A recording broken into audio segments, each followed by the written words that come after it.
Hello po, bilang isang team leader ng mga call center agents sa BPO company. Marami po akong responsibilities at obligations sa company, sa team at sa aking family.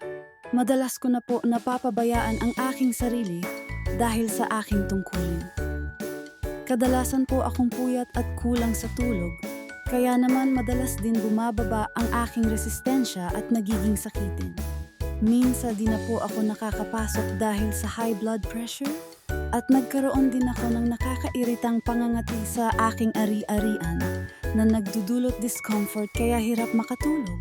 Buti na lang ni-refer po sa akin ng aking healthcare provider ang grapeseed powder extract.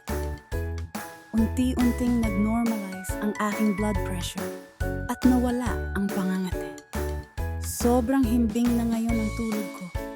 At nawala din ang mga pimples sa likod ko.